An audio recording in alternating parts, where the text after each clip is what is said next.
It's been over 12 years since the disappearance of the Skelton brothers.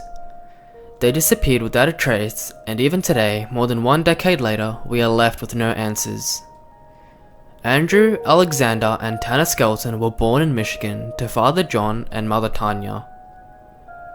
Growing up was not easy for the brothers, as their parents would divorce soon after the brothers were born.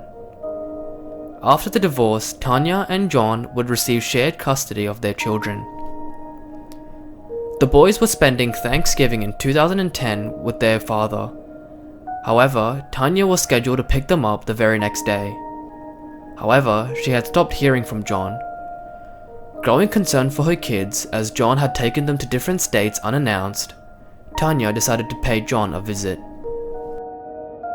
When she arrived, she would find out that her ex-husband was nowhere to be found. She grew concerned and called the police. The police later revealed that John was indeed at the hospital due to a broken ankle. When the nurses and hospital workers were questioned, they said that John had broken an ankle due to a failed suicide attempt. Police were now able to get a search warrant where they would search John's house. However, the kids, Andrew, Alexander, and Tanner, were nowhere to be seen. Now, here is where the case gets interesting. John first said that the kids were at a family friend's house. However, when the police asked him which friend it was, John supposedly had no memory. Then, after further questioning, John demanded that the kids had been given to a woman that promised to keep the kids safe. Once again, when asked who this woman was, John had no clue, further making him an unreliable party to his own case. Afterwards, John said that he had in fact given the kids to an underground group, who once again would promise to keep the kids safe. However, yet again, John had no recollection of the details of the group. Now frustrated, the police would search through his phone records. After searching through his phone records, it would be revealed that John's phone would ping near Ohio, which was around 20 miles from his house. The phone would also ping again near Morenci, about 2 hours away from Michigan.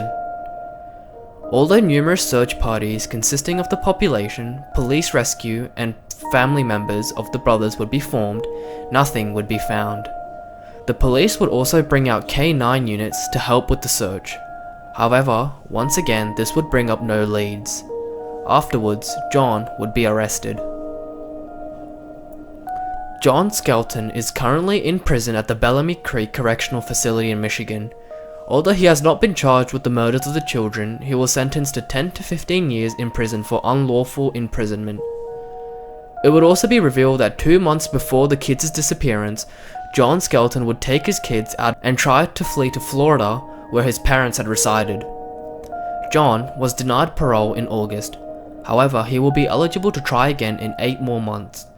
If he is not granted parole, he will be released in 2025. The murders of Haile Kifer and Nicholas Brady happened on Thanksgiving Day 2012.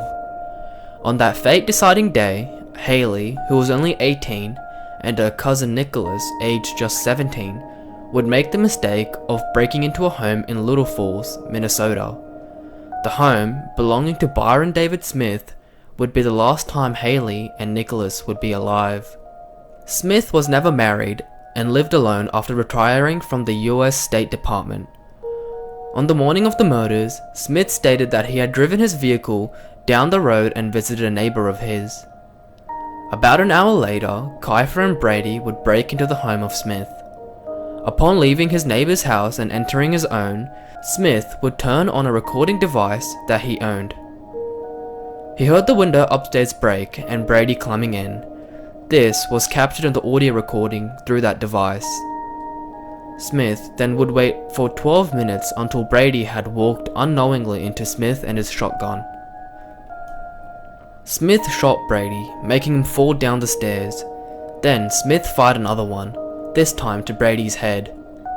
Recordings show that Smith called Brady derogatory names while wrapping his body up and moving it to the basement. Afterwards, Smith would wait for Kifer, who would call her cousin multiple times, searching for him in desperation. Once Kifer had turned the corner to where Smith was standing, Smith would shoot her. once again causing her to fall down the stairs. Audio recordings also captured Smith yelling derogatory names at Kifer whilst shooting her multiple times. The deaths were not immediately reported to the police, waiting an entire day for Smith to report his actions. Brady's sister would also come forward and state that Brady had stolen drugs from her home on August 28th. This would be a case that would be under investigation even at the time of murder of the teens. Evidence recovered from Brady's car suggested that the teens had also broken into a woman's home the night before their murder. Police would establish that Smith was indeed protecting his home. However, Smith stated that he only shot the teens in the head due to the fact that both of them laughed when being shot, angering Smith and provoking him to shoot them once more to the head. However, the recording device used by Smith would prove otherwise.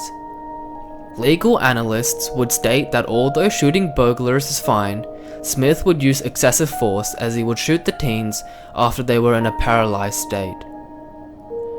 The recording device also suggested that Smith had actually planned to shoot the victims, as Smith was caught loading his shotgun and strategically moving around his home in order to catch the teens off guard to shoot them. This, paired up with the excessive force used by Smith, would lead him to be charged with 2 counts of second-degree murder. In his trial, Smith would also be found guilty of 2 counts of first-degree murder along with the previous 2 counts of murder, subsequently handing him the life sentence. On Thanksgiving Day in 1995, Ferrex County woke up to the news of an early morning house fire in which a female's body would be discovered. Initially, the town believed it to be a tragic accident. However, it would later turn out to be much more sinister than that. When fire investigators looked for the cause of fire, disturbing items would be found, of which included to be blood, knife, and a bloody rolling pin.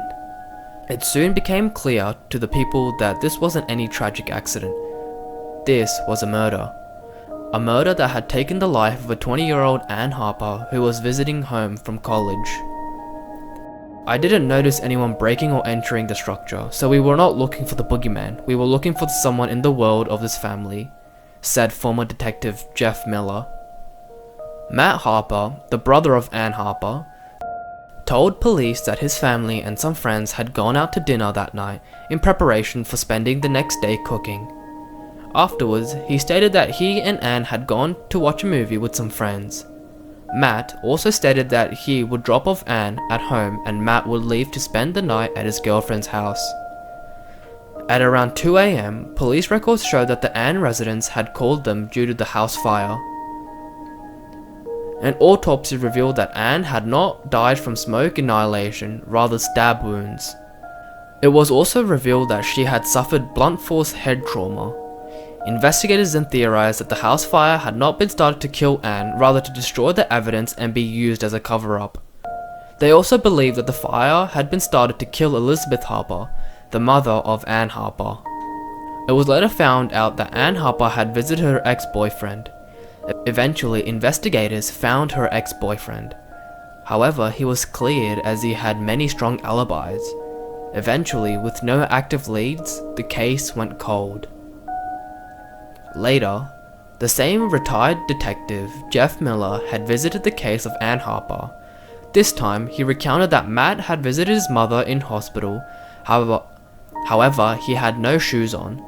This paired with the fact that Matt had a red stain on his jeans and his failure to say how he got it, led the police to once again open the case and make Matt Harper the main suspect.